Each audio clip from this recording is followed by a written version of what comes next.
a fim de que descubramos o modo pelo qual a variação da pressão interfere no equilíbrio químico já estabelecido em uma reação específica, é importante ressaltar os coeficientes das substâncias na equação química balanceada. Então, temos aqui um metano para uma água, para um monóxido e para 3 gás hidrogênio.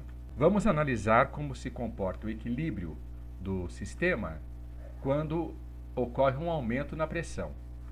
O aumento da pressão, por exemplo, dada em atm, desloca o equilíbrio para o membro onde a somatória dos coeficientes gasosos for a menor. Vamos descobrir a somatória dos coeficientes gasosos presentes nos reagentes. Essa somatória é 1 mais 1, que é igual a 2. Agora, somatória dos coeficientes gasosos encontrada nos produtos. 1 mais 3. 1 mais 3 são 4. Perceba que todas as substâncias se apresentam no estado gasoso.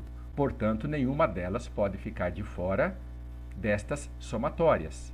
Como a somatória dos coeficientes dos reagentes foi 2 e 2 é menor do que 4, o aumento da pressão desloca no sentido da formação dos reagentes. Então, desloca para a esquerda. Desloca para a esquerda com o consequente consumo de gás hidrogênio e não da produção. A primeira afirmação está errada.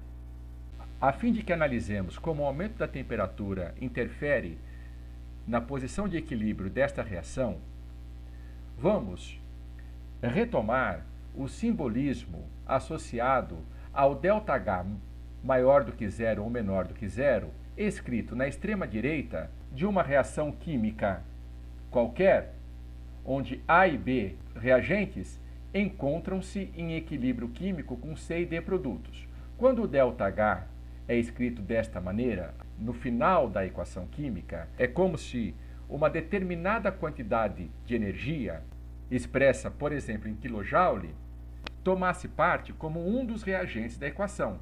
Ora, se ele toma parte como reagente, é sinal que esta energia está sendo consumida. E é importante notar também o seguinte: este ΔH, no caso positivo, quando escrito no término de uma reação de equilíbrio, ele sempre está associado à reação direta e não à inversa. Portanto, ΔH positivo, a reação direta é a endo. Vamos analisar aqui um ΔH menor do que zero numa outra reação onde A e B atuam como reagentes, C e D como produtos. Acontece que desta vez o ΔH é menor do que zero, o ΔH é negativo. Neste caso, é como se a energia expressa em kJ, uma certa quantidade de energia, tomasse parte da reação como um dos produtos. Lembrando sempre que o ΔH escrito por último numa equação química, ele sempre está associado à reação direta. Portanto, ΔH menor do que zero, a reação direta é a exotérmica. Diante disto, vamos agora estabelecer as correlações entre a influência do aumento ou abaixamento da temperatura. Quando o sistema ganha calor, a reação que é privilegiada é a reação endotérmica, é aquela que absorve calor. Quando é retirado calor do sistema, a reação favorecida é a reação exotérmica, para repor aquele calor que o sistema está perdendo. Como o ΔH da nossa reação é um valor maior do que zero, o ΔH é positivo, a reação para a direita é a reação endo e a reação inversa ela é exo. No caso, o aumento na temperatura do sistema favorece a reação que é endotérmica. A reação que é endotérmica é a reação direta, com o consequente aumento na concentração do gás hidrogênio.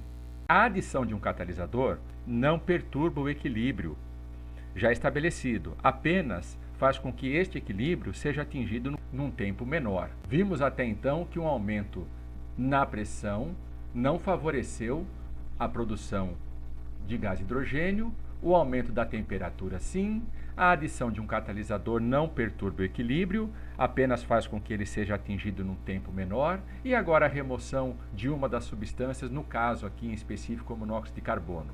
A fim de que possamos inferir se a remoção de monóxido de carbono leva a uma produção maior de hidrogênio, eu trouxe aqui uma tabela onde nós iremos retirar ou introduzir uma determinada substância e ver como o sistema se comporta a essa perturbação.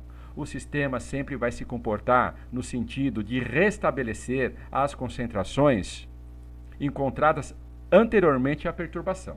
Vamos supor que o experimentador adicionou água ao sistema. O sistema reage de modo a consumir essa água, sempre reagindo de modo contrário à perturbação. Acontece que a água não reage sozinha, ela reage com metano. Portanto, no novo equilíbrio, a concentração de metano será menor e, consequentemente, a concentração de monóxido e de hidrogênio maior.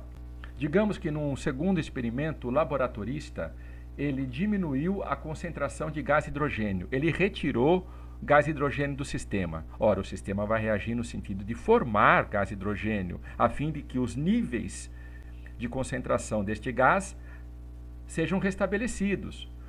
Ora, qual das duas reações que forma gás hidrogênio? É a direta. A direta vai ser privilegiada com a consequente diminuição nas concentrações de metano e água. E haverá um aumento na concentração de monóxido.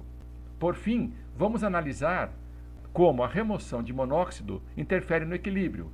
Retirando o monóxido, o sistema vai ser perturbado e ele vai reagir no sentido de formar monóxido. A reação que forma monóxido é a da direita. Haverá um consumo de metano, um consumo de água e um aumento na concentração de gás hidrogênio. A remoção de monóxido aumenta a concentração de hidrogênio. A afirmação 4 está correta. A alternativa certa é a que contém a segunda e a quarta afirmação, que é a letra C.